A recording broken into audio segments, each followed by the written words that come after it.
Hi, Indonesia. I'm Trevor from Fiji Blue. Check out my interview on CreativeDisc.com, the #1 music website in Indonesia.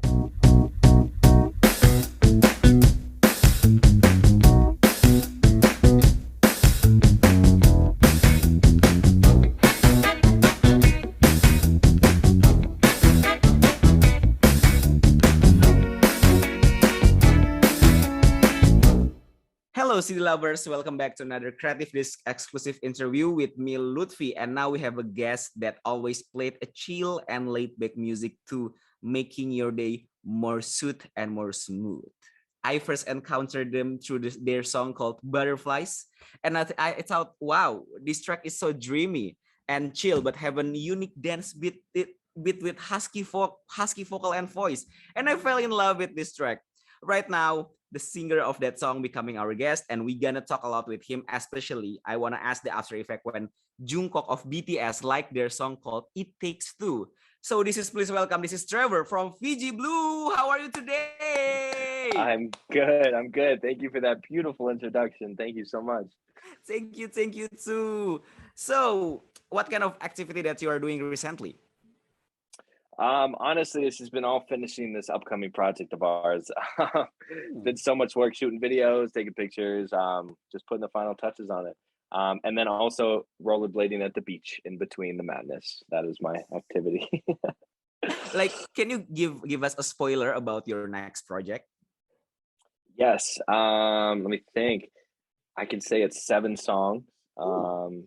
And I would say that each song is so I'm going to sound biased in saying this, but each song is super different, and I think there's gonna be a song for everybody on there, and yeah, a lot of different vibes and a lot of things that I'm super proud of, and a very long guitar solo for the first time that I'm super stoked on. So not very long. I take that back. If it were up to me, the solo would be like 3 minutes long, but it's not. Anyways, there's a few snippets. Hopefully that's good. I think with your new project it kind of break the rules with the guitar solo, because I already dig Fiji Blue, and guitar solo is the last thing that you put in your song, I think. Yeah, there's always I love. I mean, obviously, I'm a guitar player, and I love having the opportunity to sprinkle a little magic at the end of each song if I can, if it's fitting for the song. Again, if it were up to me, and maybe in the future there'll be some more songs with just very long guitars. Because your newest track called Feel Something, it's very different rather than your previous track. I think like when I heard Feel Something, that it makes sense that you want to take a different approach with new project, right? Like Mhm.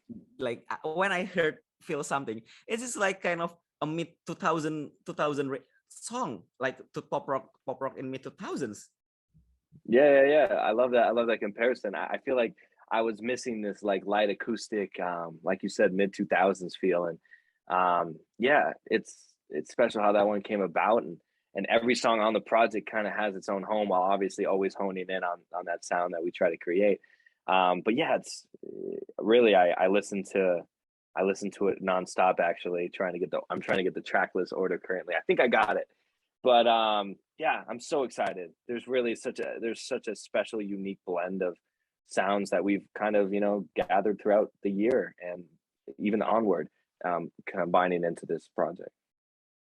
So tell me more about the process when making Feel Something. Yeah. So this one actually was, again, I keep saying it was one of the quickest songs I've had the privilege of writing, which is super rare. I feel like, sometimes it can take days, sometimes weeks, who knows, but this one came together super quickly within like an hour or so.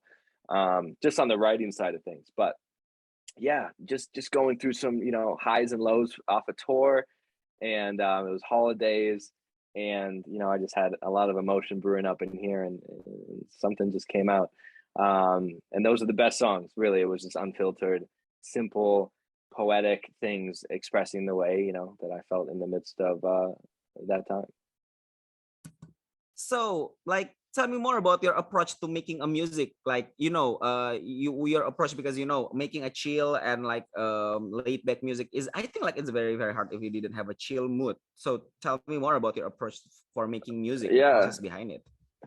I know. I feel like sometimes when I'm not feeling chill, I'm like, Yes. wait, I have to be chill to be able to write chill music. But it's a paradox at the same time. So I feel like for myself, the best ideas and best creation process for myself is when just my mind is just free, and that's a lot easier said than done. But yeah, the creation process for myself, throw on some chords, get the vibes right, and just like kind of throw a microphone on and sing whatever comes first naturally. I feel like the best ideas are always those first ideas.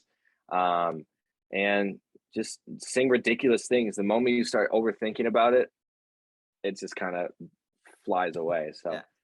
you gotta go with it and just stick with it. And once you have that idea, though, I feel like for me, it's really about just creating a world within that thing, and trying to tell that Mm. story as best as you can, as authentic as you can, for myself. I think the spontaneous way is like a kind of like Fiji Blue way, I think. Yeah, absolutely. I have so many like ideas that I think throughout the day and stuff that I just like jot on my phone or like write on the wall somewhere. I don't know.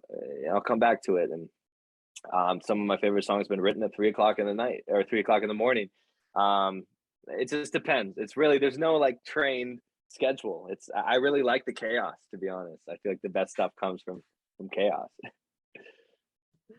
So, how does it feel when It Takes Two got like by the member of the BTS? Oh, I I replay this day every day in my head. It was crazy. My phone has never buzzed more in my life than that moment, the second he shared the song. And I have to say, though, obviously extremely grateful that Jungkook shared our song. The army, and the BTS army behind that group, and all the love that came pouring over, it was overwhelming in the best way possible. I've never, again, I don't know if I hope it happens again in my life one time, like with that much love, but it was crazy. Instagram, Twitter, YouTube, like everything just flooded. And it was crazy. The song had the most streams ever that night. Yeah, Jungkook, the fact that one of the biggest stars in the world Mm, sharing mm, music that I made or was a part of, mm.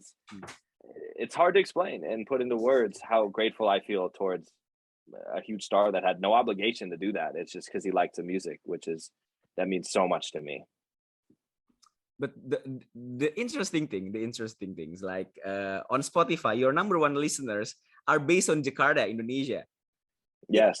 Yes, but I think like I didn't expect to your song that get popular in here, because maybe like in Indonesia we have many followers of BTS, and Hmm. but in Indonesia I give you the fact, in Indonesia we really like mellow and smooth sound like this that have a modern take on it. Yeah, I feel like. Oh, sorry, I don't know if you cut out. So, so, but how you are making dreamy and nostalgic track like this, like when I heard Fiji Blue, I kind of like wow, this is like a dream pop electronic, but electronic like not goes downer like a dream pop. You have many like a dancey beat. How can you balance that?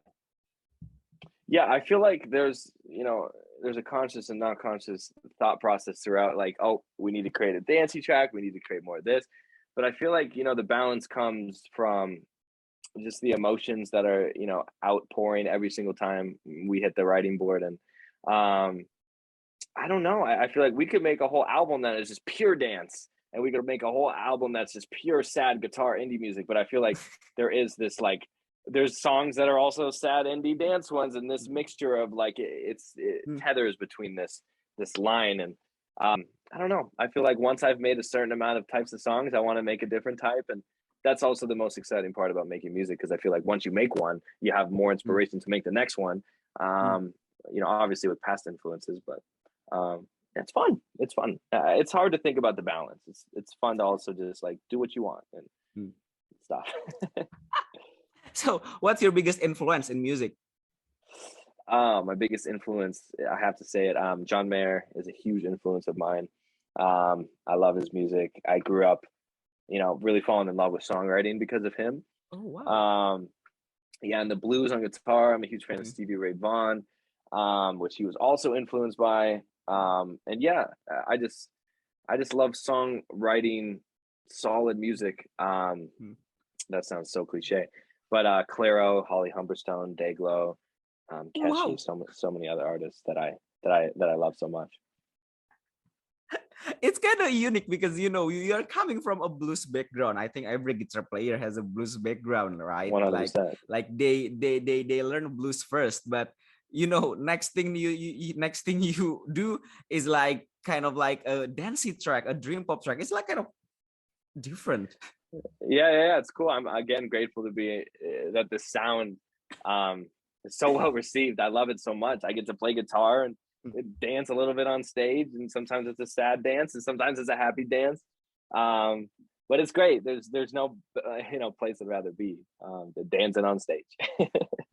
Speaking, speaking about sad indie dance, I know that recently in many streaming platform and in the world, there's a movement like called sad indie dance song that get viral and got anywhere. So, what's opinion about this? Well, I love that style of music, so I'm happy to hear that. I don't know. I just feel like it's just the lyrics hit you and the beat carries you, so it's just like that combination. It hits you in the brain and the soul. It hits you everywhere. I love that. Yeah, but I think like when you heard a set indie music, you can dance to the music that you can feel too. I think. Absolutely, Yes. 100%. Yes, perfectly said. So, when you first enroll at Berklee College of Music, like how does it feel to learning about music more seriously? Yeah, it was quite an experience for myself. I just always played from my heart and stuff like that. And once I got to a school where everyone's just like music focused, Yeah. it was overwhelming. Honestly, personally, for me, it was so fun in so many ways, and also there was so many sides of music I didn't care about, but then also needed to, and it was a lot. It's when you think of music school, you may think like, oh, just like get to make music and have fun, but there's a lot of theory, there's a lot of crazy Yes. stuff that like I didn't personally love. But at the end of the day, all the talented musicians and everyone around you was the greatest rewarding thing from that school. And I also was extremely grateful to have to go to class every day with a guitar in my hand, except when it was snowing. That sucked. So, if you can turn back time and meet your past self, what's the thing that you want to say it? I would tell my past self to stop being so sad. But you I you're know making sad indie music. I know it's a well, you're right. It's a contradicting thing to say because it's also influenced a lot of my current life. So I'm grateful for that. Maybe just to like get over a few things. And that everything's gonna be okay, which is what I'm still trying to tell myself today. So it's always a work in progress. Yeah, but if you are not sad in the past, you may be like a rock musician or blues musician, I think. That's also, you never know. So, mention 5 things we didn't know about the Fiji Blue and maybe about yourself. Oh, let's see. If we're just going 5 things, I have a black cat that I love very much. It's my favorite pet in the world. Her name is Clover. I played hockey my entire life, hence the long hair. It was hockey and sad music. That was, my life. Hockey and sad music. I think I didn't know it can connect. Yeah, absolutely. It was like, beating people up on the ice and then writing sad songs in my room. That was my life. I played hockey my entire life. I almost went to college for hockey. And then, let's see a few other things. That is so tough, but it's also so common. Asian food is actually my favorite food in the world. Oh, wow. I could eat it for every day of my entire life. Just a bowl of rice, honestly, regular. It's just enough for me. I've never been to Europe, which is fine, but I'll get there one day. Amen. And then musically, let's see if I can come up with a music fact. I have like 10 guitars. Ooh, acoustic and electric. Yeah. That's just a little bit. That's just a little bit about me. Hey, it's all right. Okay, so thank you very much, Trevor. For thank you so much for having me. Thank you so much. Good luck for your new project, because we can expect so much about the new project that, as you tell before. Thank you very much for your time. And ladies and gentlemen, this is Trevor from Fiji Blue. Thank you. Thank you so much for having me.